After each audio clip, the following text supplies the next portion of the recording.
My grandmother's $8 million estate went to whoever could solve her final riddle by midnight, and my PhD siblings hired puzzle experts while I remembered the lullabies she sang me. The lawyer's voice cut through the funeral home's silence like a scalpel. Your grandmother has left you one final challenge. Whoever solves it by midnight tonight inherits everything. I sat in the uncomfortable folding chair at 6 p.m. on a Friday evening, still wearing my wrinkled suit from the burial that morning, staring at Arthur Pembroke as he stood before the four of us with a sealed envelope in his weathered hands. His law firm had served my grandmother for 32 years, and the expression on his face suggested he knew exactly what chaos he was about to unleash. My three siblings shifted in their seats, designer clothing rustling with barely contained anticipation. 6 hours to solve whatever puzzle Grandma Rose had left behind. 6 hours to prove ourselves worthy of her fortune. I'm Owen Hartley, and I'd been the family disappointment for as long as I could remember. While my siblings had collected advanced degrees like they were trading cards, I'd barely limped through a bachelor's in social work from a state university and worked at a community center making $41,000 a year. My older brother, Quentin, had a PhD in theoretical physics from Caltech and consulted for aerospace companies on projects I couldn't even pronounce. My sister Vivienne had dual doctorates in classical literature and archaeology from Cambridge and curated exhibits at prestigious museums worldwide. My younger brother Sterling had a doctorate in applied mathematics from Stanford and designed algorithms for a Silicon Valley firm that paid him more in stock options than I'd see in a lifetime. Then there was me, living in a cramped apartment above a laundromat, driving a 15-year-old Subaru with a failing transmission, the one who'd chosen helping troubled kids over climbing career ladders. But Grandma Rose had never made me feel like a failure. She'd lived in a sprawling Victorian house on Maple Street, the same house where she'd raised my mother before cancer took her when I was 12. I'd spent countless hours there as a child and continued visiting weekly even as an adult, while my siblings called maybe once a month if she was lucky. Her house had smelled like lavender and old books, every room stuffed with antiques and curiosities she'd collected over 83 years of living deliberately and fully. She'd been a pianist before arthritis claimed her fingers, a voracious reader who consumed 3 books a week until the day she died, and the only person who'd ever made me feel like my choice to help people instead of chase wealth was not just acceptable, but admirable. Arthur cleared his throat and carefully opened the envelope. His hands shook slightly as he unfolded a single sheet of cream-colored paper covered in Grandma Rose's elegant cursive. To my 4 grandchildren, he read aloud, his voice carrying the weight of legal formality.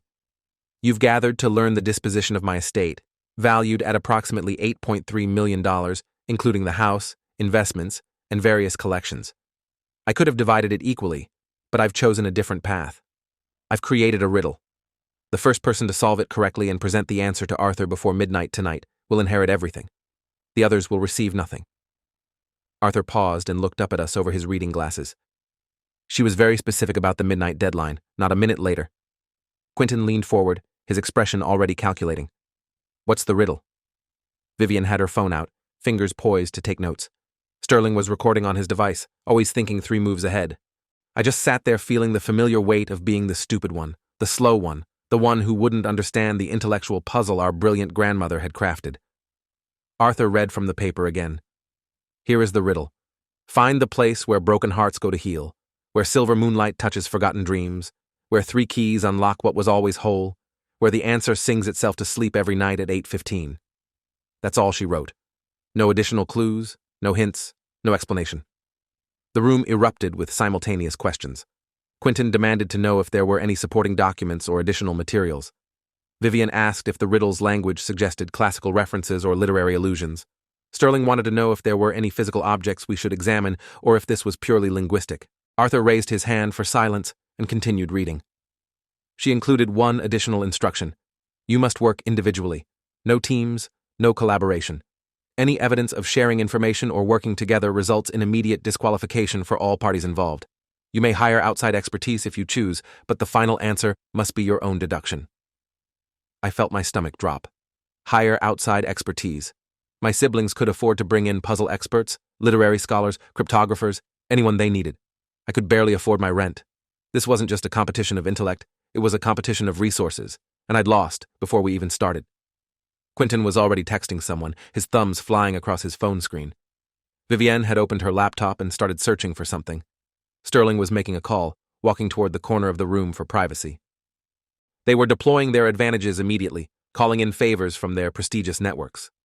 Arthur looked at me with something like pity. Owen, do you have any questions? I shook my head, not trusting my voice. What could I ask that would level this impossible playing field? My siblings had PhDs and unlimited budgets and connections to the world's smartest people. I had student debt and a studio apartment and memories of an old woman who used to sing to me when I couldn't sleep.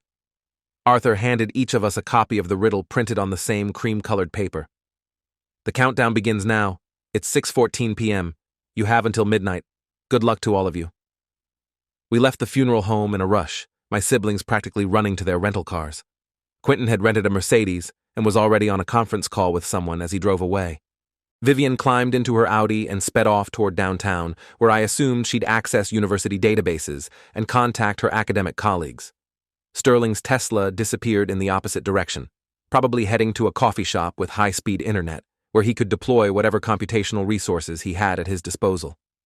I walked to my old Subaru in the corner of the parking lot and sat behind the wheel, staring at the riddle in the fading evening light. Find the place where broken hearts go to heal, where silver moonlight touches forgotten dreams, where 3 keys unlock what was always whole, where the answer sings itself to sleep every night at 8:15. The words swam in front of my eyes, refusing to coalesce into meaning. I'd never been good at puzzles or riddles. My brain didn't work that way. I was good at listening to teenagers talk about their problems, at de-escalating conflicts between angry parents, at remembering which kid needed extra snacks because their family couldn't afford breakfast. I wasn't good at intellectual games designed for people smarter than me. My phone buzzed with a text from Quentin sent to our group chat. I've hired Dr. Leonard Ashford, professor of linguistics at Berkeley and puzzle consultant for the New York Times. He's reviewing the riddle now and will have preliminary analysis within the hour. Just FYI. Vivienne responded immediately. I'm working with Dr. Nora Blackstone, cryptologist and literary scholar.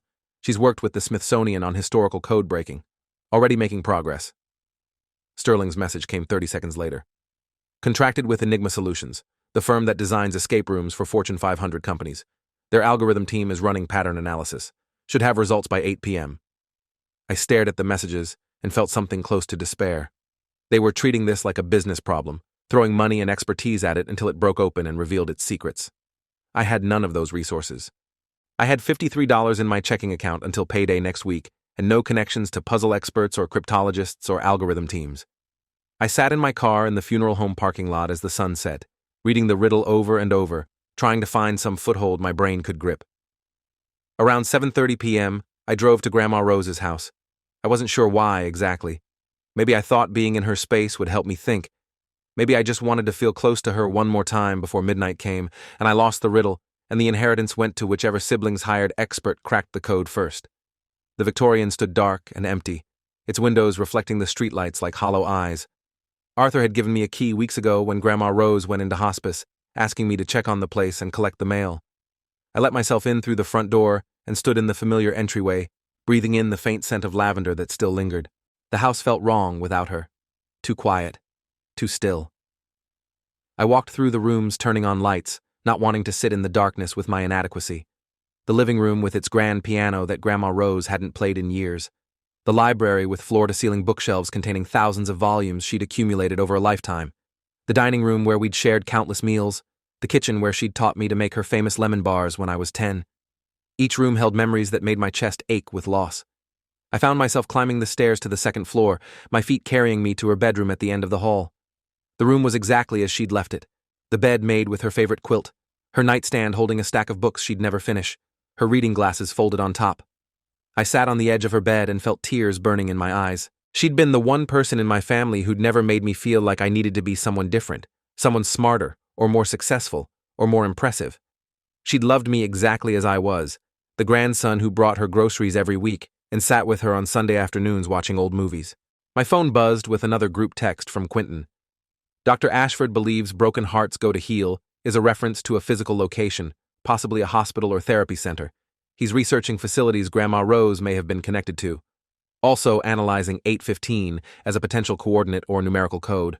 Making progress. Vivienne's response followed quickly. Dr. Blackstone thinks 3 keys is classical symbolism, possibly referencing Hecate or other triple goddess mythology, cross-referencing with Grandma's known interests in literature, working several promising angles. Sterling's update was characteristically technical. Enigma Solutions has identified 17 potential pattern matches in the riddle structure, running each through probability matrices. Current top candidate. Silver moonlight, as lunar calendar reference combined with forgotten dreams as metaphor for abandoned projects or locations, investigating properties Grandma owned or visited in past. I turned my phone face down on the nightstand and looked around Grandma Rose's bedroom. My siblings were treating this like an academic exercise or a business problem to solve through analysis and expertise. But Grandma Rose hadn't been about analysis. She'd been about feeling, about connection, about the quiet moments between people that mattered more than credentials or achievements. If she'd created a riddle for us, it wouldn't be something you could solve by hiring experts. It would be something personal, something that required knowing her. I stood up and started walking through the house more deliberately, looking at it not as a space to search, but as a story to read. The piano in the living room where she'd taught me scales when I was 8, telling me it wasn't about perfection, but about expression. The library where she'd read to me from her favorite books, not caring if I understood every word, but wanting to share the beauty of language. The garden visible through the back windows where she'd planted roses and told me each variety's name and meaning. Find the place where broken hearts go to heal. I stopped walking and stood very still in the hallway. Where had I gone when my heart was broken? When my mom died and I was 12 years old and didn't understand why bad things happened to good people? When my first serious girlfriend left me in college and I felt like I'd never recover? When I failed my social work licensing exam the first time and thought I'd chosen the wrong career? I'd come here, to this house, to Grandma Rose, where silver moonlight touches forgotten dreams. I walked back to her bedroom and looked at the window seat she'd installed in the bay window, the cushions still indented from where she'd sat reading. The window faced east, and in the mornings, sunlight would flood the space. But at night, when the moon rose, it would shine through that window directly onto the window seat. I'd spent hours there as a teenager, curled up with my grandmother while she read to me or just sat in comfortable silence, where 3 keys unlock what was always whole. I felt my pulse quicken. 3 keys. Not literal keys, surely. Grandma Rose hadn't been literal about anything. She'd spoken in metaphors and music and memory. 3 keys. In music, you could have 3 keys in a composition, modulations that transformed the melody. She'd taught me that when I was learning piano, or keys as in essential elements, the 3 things needed to understand something completely, where the answer sings itself to sleep every night at 8:15. My hands started shaking. 8:15. That was the exact time Grandma Rose had put me to bed every night when I stayed over as a child. 8:15 precisely, following the same ritual.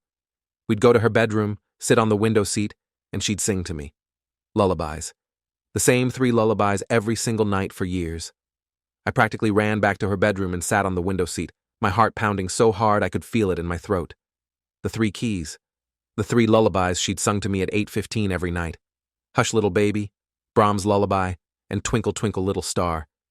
Those had been her 3 keys, the 3 songs that had unlocked my ability to sleep, to feel safe, to heal from whatever small heartbreak the day had brought. This window seat was where broken hearts went to heal. Mine had, countless times. I pulled out my phone and checked the time. 8:52 p.m., 3 hours and 8 minutes until midnight. My siblings were still working with their experts, analyzing patterns and researching databases. I was sitting on an old window seat remembering bedtime routines from 20 years ago. Was I right? Or was I seeing connections that didn't exist because I wanted so desperately to have an answer? I looked around the bedroom more carefully. If the window seat was the place, what was the answer? The riddle said, the answer sings itself to sleep every night at 8:15.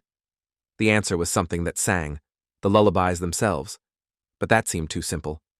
Grandma Rose had been clever, layered in her thinking. She wouldn't make the answer the same as the clue. I stood up and examined the window seat more closely.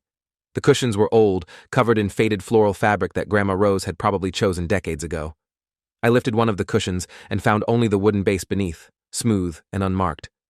I lifted the second cushion. Nothing. The third cushion revealed the same empty space. I sat back down, frustrated. I was so certain this was the place, but I couldn't find what I was supposed to find. My phone buzzed. Quinton's update. Dr. Ashford has narrowed it to 3 possible locations in the city. Getting addresses now. We'll visit each one. Time is running short, but we're close. Vivian responded. Dr. Blackstone believes the answer is a Latin phrase.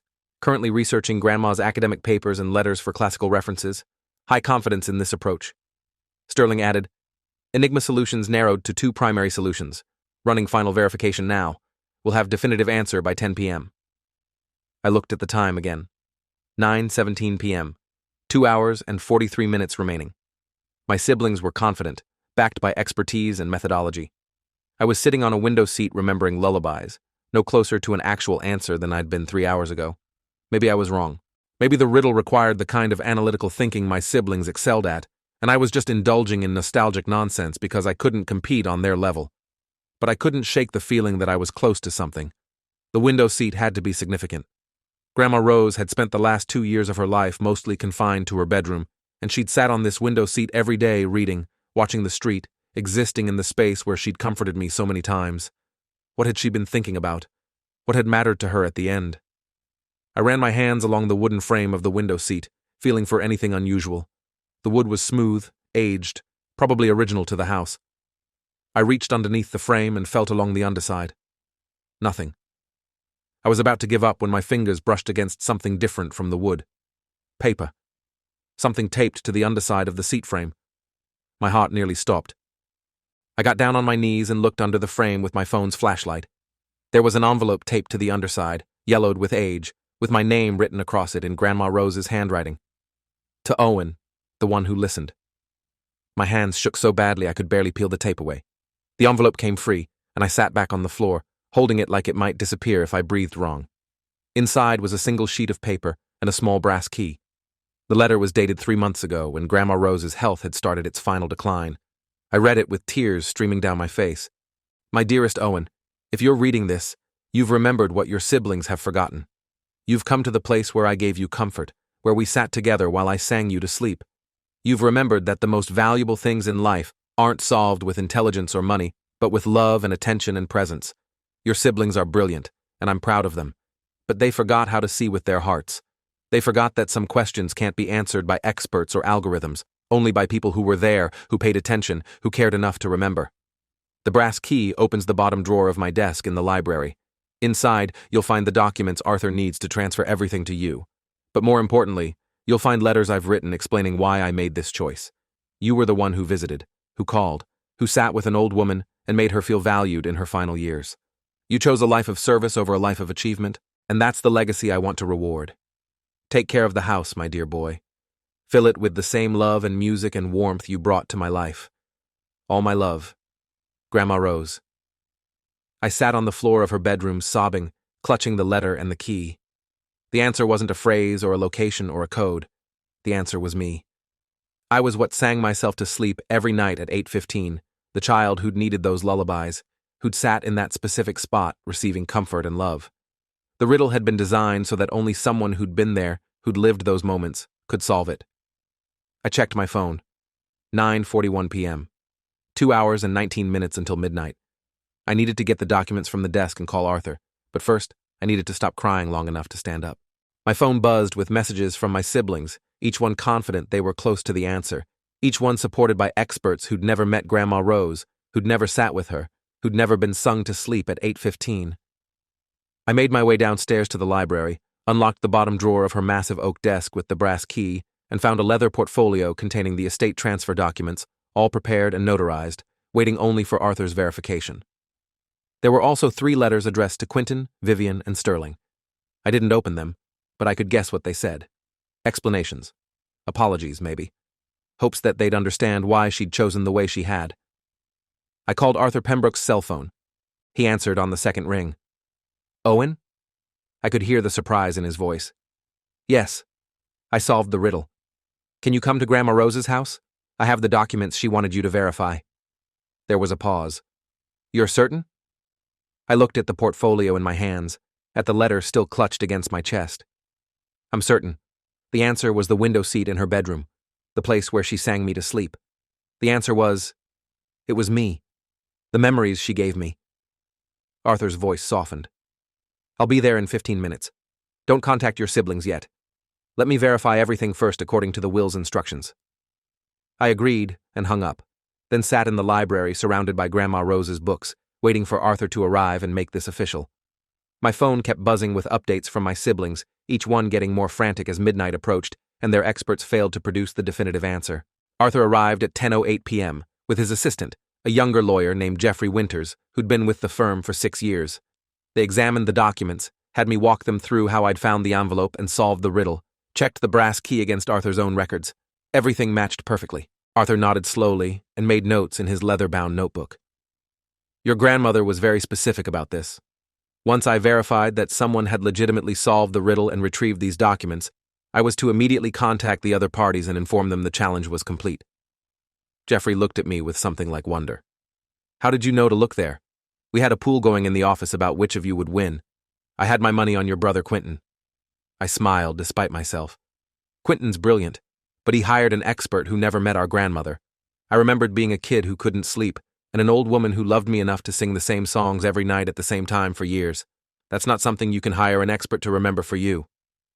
Arthur made the calls at 10:23 p.m., reaching Quentin, Vivian, and Sterling one by one to inform them that the riddle had been solved and the challenge was complete. I could hear their voices through the phone, first disbelief, then demands to know who'd won, then anger when Arthur told them it was me. Quentin shouted that it was impossible, that I didn't have the intellectual capacity to solve a complex riddle. Vivian insisted there must have been some mistake, some violation of the individual work rule. Sterling wanted to know what experts I'd hired and demanded to see my methodology. Arthur remained calm and professional. Owen solved it legitimately by remembering his personal experiences with your grandmother. He found physical evidence she'd hidden in a location meaningful to their relationship. The documents are in order, and I'm executing the will according to her explicit instructions. The estate, in its entirety, transfers to Owen effective immediately. He paused. Your grandmother left letters for each of you explaining her reasoning. Owen will provide them when you're ready to receive them. The calls ended badly. Quentin hung up without another word. Vivian threatened legal action, claiming undue influence and cognitive impairment on Grandma Rose's part when she created the will. Sterling demanded to inspect the documents personally and accused me of fraud. Arthur assured them all that everything had been done legally and that any contest would fail, but that they were welcome to pursue whatever legal remedies they felt appropriate. After Arthur and Jeffrey left, I sat alone in Grandma Rose's house, my house now, holding the 3 letters addressed to my siblings. I understood their anger. They'd spent their entire lives being smarter than me, more successful, more impressive. And in one evening, they'd lost an $8 million inheritance to their underachieving younger brother who'd solved a riddle by remembering bedtime routines. The cognitive dissonance must have been staggering. My phone rang at 11:15 p.m. It was Vivian. I almost didn't answer, but something made me pick up. Owen. Her voice was cold and controlled. I need to understand what happened. Walk me through exactly how you solved it. I explained the whole thing, the window seat, the lullabies, the envelope taped underneath, the brass key, the documents in the desk. She listened in silence. When I finished, she was quiet for a long moment. So she designed a riddle that only you could solve. A riddle based on private experiences you shared that none of the rest of us had access to. That's not a fair competition, Owen. That's a predetermined outcome dressed up as a challenge. I felt anger flash through me for the first time. It was completely fair. Vivian. Grandma Rose invited all of us to visit. All of us to spend time with her. All of us to build those memories. You chose not to. You were too busy with your career and your degrees and your important work. I chose to show up. That's not unfair. That's consequence. She made a sound that might have been a bitter laugh. So we're being punished for being successful? For building careers instead of sitting around an old woman's house playing nostalgia games? The words hurt more than I expected. Is that what you think I was doing? Playing games? I was spending time with someone I loved who was lonely and wanted company. I was being her grandson instead of just an heir waiting for her to die so I could collect an inheritance. If that seems like punishment to you, then you've fundamentally misunderstood what this was about. Vivian's voice cracked slightly. She was proud of me. She told me she was proud of my work, my accomplishments. And then she left me nothing. How am I supposed to interpret that as anything but rejection? I stood up and walked to the window, looking out at the dark street. Read the letter she left you. I haven't read it, but I'm guessing she explains that she was proud of your accomplishments and disappointed that your accomplishments became more important than your relationships. Both things can be true, Vivian. She was crying now. I could hear it. I want to contest this. I want to take it to court and prove that she wasn't competent when she made this will, that someone influenced her, that this wasn't her real intention. The threat should have worried me more than it did, but I was too tired and too sad to feel much beyond a weary resignation. Do what you need to do. Arthur says the will is ironclad and that any contest will fail, but if you need to fight it to feel better, go ahead. Just know that it won't change the fundamental truth that you could have had a relationship with her and chose not to. No court can change that. Vivian hung up without saying goodbye. Quentin called at 11:48 p.m., 12 minutes before the midnight deadline. His approach was different from Vivian's. I want to buy the house from you. Name your price. You don't need an $8 million estate, Owen. You need money, and I need the property for investment purposes. Sell it to me, and we can both walk away satisfied. I laughed, the sound surprising me. The house isn't for sale, Quentin. I'm going to live here. I'm going to take care of it the way Grandma Rose wanted. That was the whole point. He switched tactics. Then let me buy some of the collections. The antiques, the books, the art. You could liquidate half the estate and still have more money than you'd know what to do with. I'll pay fair market value plus 20%. Think about it, Owen. You could pay off your student loans, buy a new car, actually have financial security. I felt the temptation like a physical pull. He was right that I could use the money. But I also knew that's exactly what Grandma Rose had been afraid of, that her collections and her house would be sold off piece by grandchildren who saw dollar signs instead of memories. Nothing is for sale, Quentin. Not the house, not the collections, nothing. This is my home now, and I'm going to preserve it. His voice went cold. You're making a mistake. You're not equipped to manage this kind of estate. You'll screw it up, lose the money, and end up worse off than you started. Then you'll come begging to us for help, and we'll have all the leverage. I hung up on him, my hands shaking with anger and adrenaline. Sterling didn't call.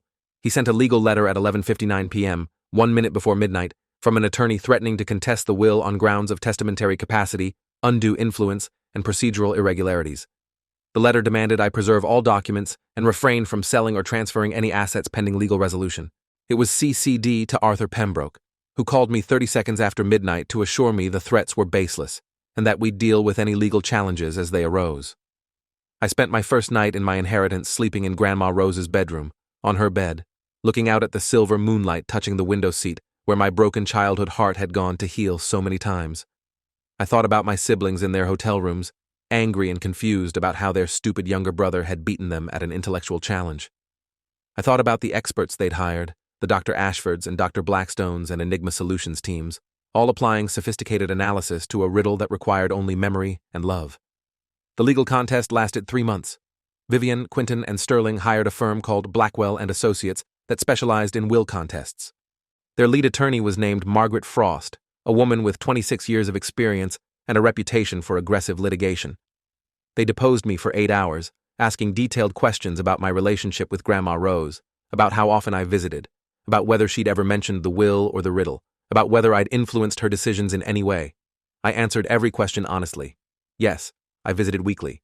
Yes, we were close. No, she never mentioned the will or gave me advance knowledge of the riddle.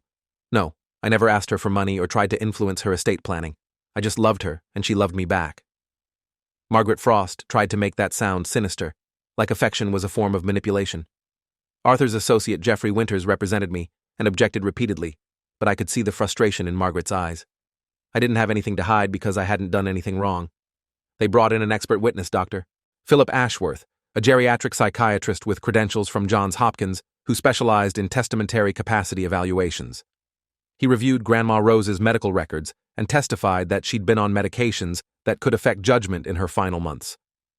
Jeffrey countered with Dr. Rachel Tompkins, Grandma Rose's actual physician for 15 years, who testified that Grandma Rose had been mentally sharp until the very end, that her medications had been for pain management and hadn't affected her cognitive abilities, and that she'd specifically discussed her estate planning decisions with Dr. Tompkins to ensure she was making sound choices.